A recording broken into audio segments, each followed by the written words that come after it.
इस press conference में उपस्थित सभी प्रेस साथियों को मेरा नमस्कार। मैं सत्यजीत हलदार, सेक्रेटरी अखिल भारतीय विद्यार्थी परिषद श्री विजयपुरम।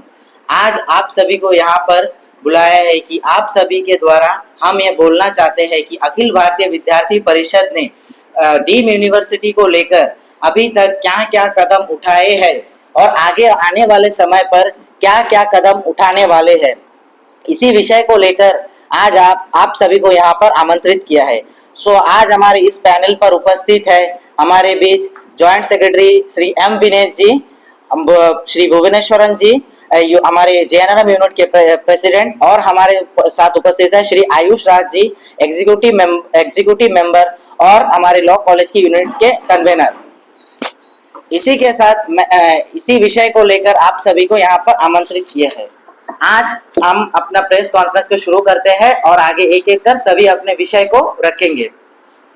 जैसे कि आप सभी जानते हैं कि अखिल भारतीय विद्यार्थी परिषद 2006 से ही सेंट्रल यूनिवर्सिटी की मांग कर रही है।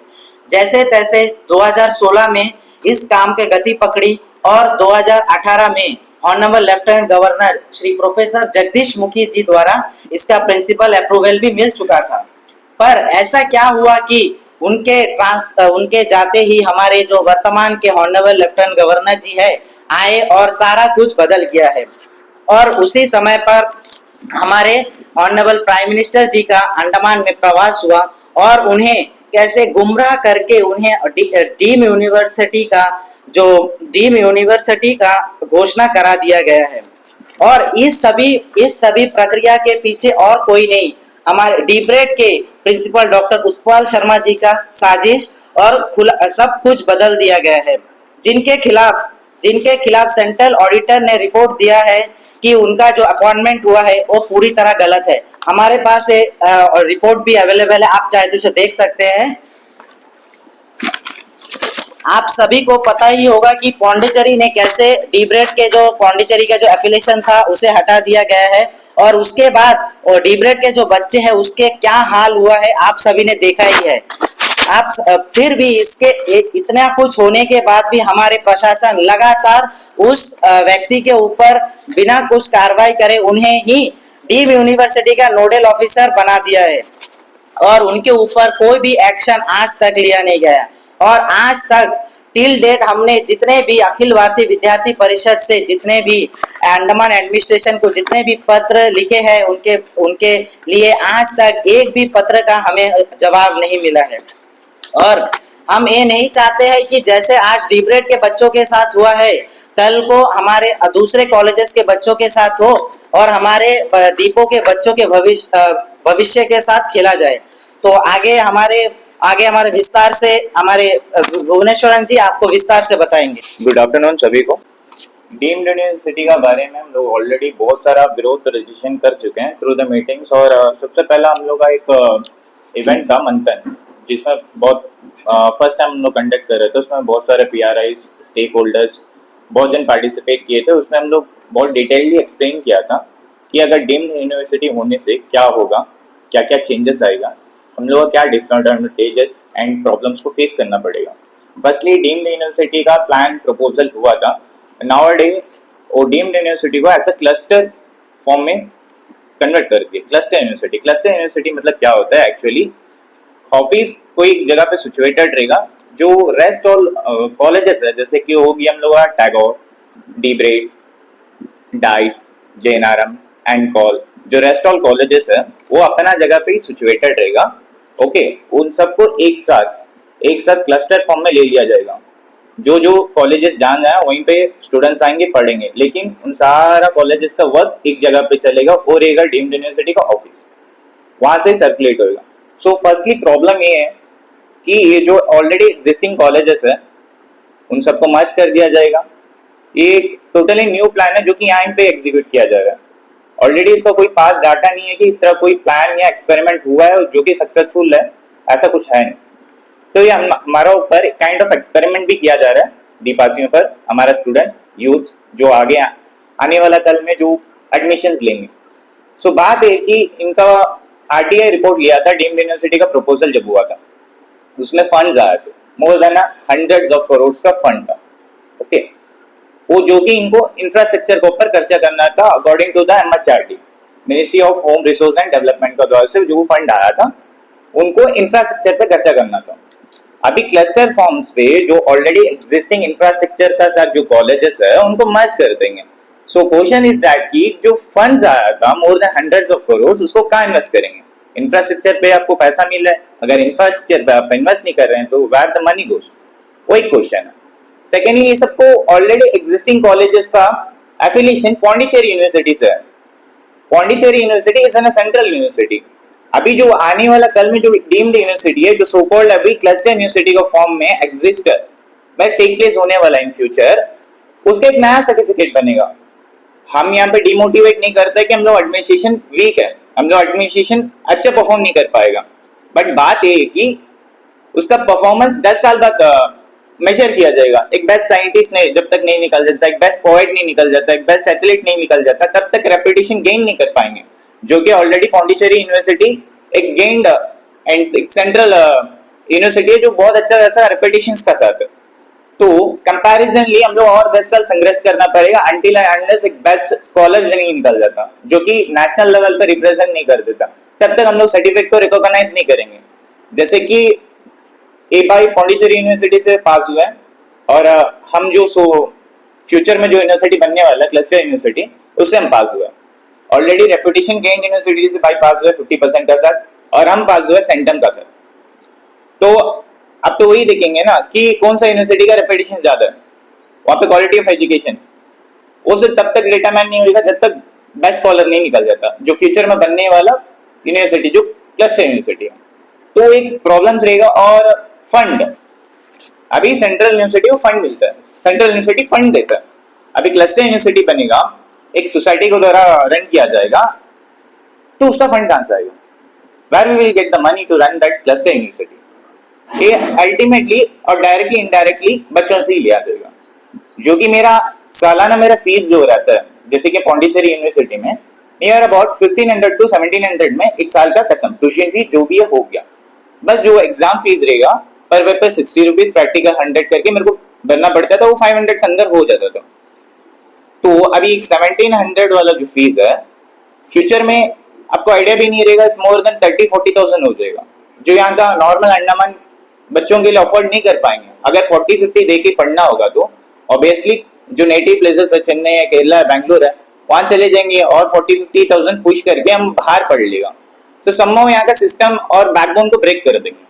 अगर फंड ज्यादा मतलब बच्चों से लेना स्टार्ट कर देंगे तो नहीं कर पाएगा, एक लेबर अपना बच्चा को नहीं पढ़ा पाएगा, मुश्किल हो जाएगा। हम भी मिडिल क्लास फैमिली से बिलोंग करते हैं, हम लोग भी यहीं से JNRM से पढ़ते हैं, बहुत सारे जन पढ़ के निकले हैं क्योंकि फीस है, अफोर्डेबल है, रिकॉग्नाइजेबल है, सही सर बहुत सारा। लेकिन अभी उतना लंबा में बताएंगे तो पूरा दिन चले जाएगा, इतना मैथ्स एंड इतना लूप्स है, वही हमेशा से हम लोग विरोध करते आ रहे हैं। तो यही है कि बहुत प्रॉब्लम होगा इन फ्यूचर अगर क्लस्टर यूनिवर्सिटी फॉर्म हुआ तो। अगर डीम्ड यूनिवर्सिटी लोग बनाना है, क्लस्टर यूनिवर्सिटी का अलावा डीम्ड यूनिवर्सिटी बनाते तब भी ठीक है, वो कहीं एक जगह में एग्जिस्ट होता, जो ऑलरेडी पौंडीचेरी यूनिवर्सिटी का जो एफिलिएशन का साथ जो रन होता वाला कॉलेजेस है वो एक अलग जगह में होता था। सो ABP जो है 2006 से इसी संदर्भ में हंड्रेड्स ऑफ लेटर्स जो है बहुत सारे ऑफिशियल्स को लिखा है, और हमारा यही डिमांड है कि हमें जो है अंडमान के द्वीपवासियों के लिए जो है एक सेंट्रल यूनिवर्सिटी चाहिए। तो इसके लिए हमने जो है द सेक्रेटरी हायर एजुकेशन उनको लेटर लिखा, चीफ सेक्रेटरी साहब उनको भी लेटर लिखा, ऑनरेबल लेफ्टिनेंट गवर्नर उनको भी लेटर लिखा, जो पौंडीचेरी यूनिवर्सिटी के जो वाइस चांसलर हैं उनको भी लेटर लिखा था, यूनियन मिनिस्ट्री ऑफ एजुकेशन उनको भी लेटर लिखा हमने, और यूनियन होम मिनिस्टर उनको भी लेटर लिखा था, और ऑनरेबल प्राइम मिनिस्टर और honourable the president of India उनको भी हमने लेटर लिखा था। तो इस संदर्भ में हमने इतने सारे लेटर्स भी हमने सबमिट किए हैं, और 2017 में हमने एक सिग्नेचर कैंपेन भी किया था, जिसमें 2500 बच्चों लोग ने साइन किया है, और आप यहाँ देख सकते हैं कि सिग्नेचर कैंपेन। और रिसेंटली 2025 के फरवरी या मार्च के महीने में हमने जो है फिर से सिग्नेचर कैंपेन कंडक्ट किया, जिसमें 2000 बच्चे साइन किए।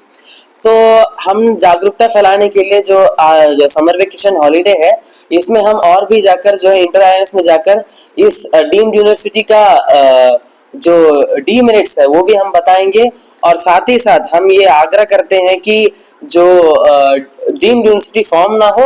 और आप देख सकते हैं कि जब से पौंडीचेरी यूनिवर्सिटी से डीब्रेड का एफिलिएशन हट चुका है तो उसकी जो स्थिति है वो और खराब हो चुकी है। और जैसे ही ये डीम्ड यूनिवर्सिटी फॉर्म हो जाएगा और जितने भी कॉलेजेस हैं उनका वो उसमें चले जाएंगे तो क्या होगा कि बाकी जितने भी इंस्टीट्यूशंस हैं उनका भी हालत खराब हो जाएगा। तो मैं द्वीपवासियों से यही आग्रह करता हूं कि आप सब हमारे साथ आइएगा। जब हमारी मांग पूरी नहीं होगी तो हम इन फ्यूचर एक बहुत बड़ा आक्रोश आंदोलन भी करेंगे जिसमें हमें द्वीपवासियों का साथ चाहिए। और हम यही आग्रह करते हैं कि आप सभी द्वीपवासी हमारे साथ आइएगा। सबसे पहले आप सभी को नमस्कार फिर से। जैसे कि आपने सबसे सुना और आपने समझा कि ये जो डीम्ड यूनिवर्सिटी का विषय है ये बहुत ही ज़्यादा गंभीर विषय है। गंभीर विषय इसलिए है क्योंकि अगर डीम्ड यूनिवर्सिटी अंडमान निकोबार में आता है तो जैसे कि प्रपोज्ड है जितने भी कॉलेजेस हैं अंडमान निकोबार में, चाहे वो लॉ कॉलेज हो, टीजीसी हो या फिर मायाबंदर हो, जितने भी कॉलेजेस हैं उन सभी कॉलेजेस को एक डीम्ड यूनिवर्सिटी के अंदर लाया जाएगा। जैसे कि आप सभी को पता है कि अभी वर्तमान में पौंडीचेरी यूनिवर्सिटी जो कि भारत का one of the most reputed university है, हम उसके अंडर एफिलिएटेड है। तो मुझे ये समझ में नहीं आ रहा है कि जब यहाँ के स्टूडेंट्स, यहाँ के जितने भी स्टेक होल्डर्स है, पेरेंट्स और जो स्टूडेंट्स का वेलफेयर चाहते हैं वो सारे लेक्चरर्स भी कहीं ना कहीं वो ये चाहते हैं कि डीम्ड यूनिवर्सिटी ना बने, क्योंकि हमारा अंडमान निकोबार एक प्रयोगशाला नहीं है कि कुछ नया लाया जाए, इसमें कुछ किया जाए। ये एक प्रयोगशाला नहीं है। आज अगर हम देखें, हम में से जितने भी लोग यहाँ पे बैठे हुए हैं, हम सभी आज कहीं ना कहीं पौंडीचेरी यूनिवर्सिटी के अंडर जो भी कॉलेजेस है हम लोग उसके अंडर पढ़ रहे हैं और हमें मेरिट है इसलिए हमें यहाँ पे सीट मिला है। जितने भी मेरिटोरियस स्टूडेंट्स हैं उनको यहाँ पे सीट मिलता है। अभी अगर एक डीम्ड यूनिवर्सिटी, अगर मुझे एक प्राइवेट कॉलेज में पढ़ना होता तो मैं बाहर ही जाके पढ़ लेता, मैं क्यों अंडमान निकोबार में पढ़ता। आप इस विषय को अगर हम देखें तो सभी छात्रों को यह समझना चाहिए कि आने वाले वक्त में हायर एजुकेशन की हालत को खराब करने के लिए ये विषय को लाया जा रहा है डीम्ड यूनिवर्सिटी के नाम पे। डीम्ड यूनिवर्सिटी आने से सबसे पहले जैसे कि बताया गया एजुकेशन क्वालिटी गिरेगी और फाइनेंशियल लोड वो बढ़ेगा पेरेंट्स के ऊपर और स्टूडेंट्स के ऊपर। जैसे कि आप सभी को पता है हमारे अंडमान निकोबार में कई सारे आइलैंड्स हैं, नॉर्थ एंड मिडिल अंडमान से लेकर कैम्बल बे तक। अलग अलग एरिया से हमारे स्टूडेंट्स यहाँ के पढ़ते हैं। उन सभी लोगों के ऊपर एक डीम्ड यूनिवर्सिटी आने से हम सभी लोगों के ऊपर बोझ होगा, इससे किसी का फायदा नहीं है। और जहां तक मैं बात करूं एबीवीपी का, विद्यार्थी परिषद शुरुआत से सेंट्रल यूनिवर्सिटी की मांग कर रहे हैं, क्योंकि एक सेंट्रल यूनिवर्सिटी लाया जाएगा तभी एजुकेशन क्वालिटी अच्छी तरह से सुचारू रूप से अंडमान निकोबार में चला पाएगा।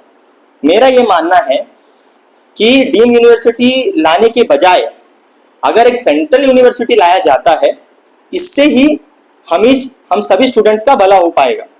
और जब तक सेंट्रल यूनिवर्सिटी नहीं लाया जाता तब तक जो वर्तमान की स्थिति है, जैसे कि पौंडीचेरी यूनिवर्सिटी का एफिलिएशन वो कायम रहे, उसे चेंज नहीं किया जाए, ये मेरा मानना है।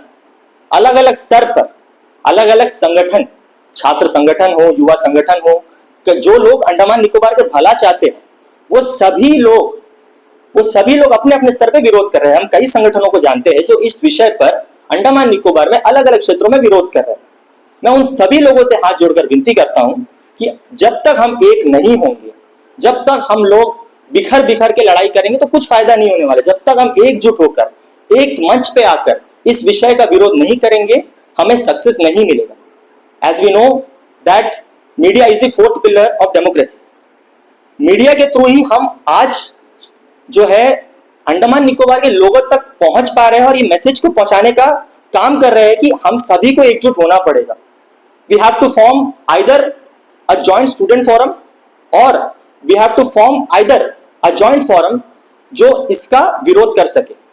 मैं सभी लोगों से ये कहना चाहता हूं, आप सभी मीडिया के साथियों के माध्यम से, कि हम सभी एकजुट होंगे और हम सभी मिलके इसका विरोध करेंगे आने वाले समय में। और हम अंडमान निकोबार में सेंट्रल यूनिवर्सिटी जब तक नहीं लाया जाता, अखिल भारतीय विद्यार्थी परिषद शुरुआत में भी विरोध करता रहा है, वर्तमान में भी विरोध कर रहा है, और जब तक सेंट्रल यूनिवर्सिटी अंडमान निकोबार में फॉर्म नहीं होता, भविष्य में भी अखिल भारतीय विद्यार्थी परिषद इसका विरोध करेगा। अंत में मैं आप सभी मीडिया के साथियों को धन्यवाद देता हूं। जैसे कि मैंने कहा, you all are the fourth pillar of democracy. आप सभी का बहुत बहुत धन्यवाद। और आप सभी के माध्यम से मैं ये समझ सकता हूं कि हम सभी लोगों ने बहुत ही सही तरीके से अपनी अपनी बातों को रखा, और इस विषय को हम अंडमान निकोबार के सभी लोगों से अंत में यही कहना चाहता हूं कि सब इस विषय की गंभीरता को समझे और एकजुट हुए, तभी हम लोग इसका अच्छी तरह से विरोध कर पाएंगे। बहुत बहुत धन्यवाद। जय हिंद, जय अंडमान निकोबार।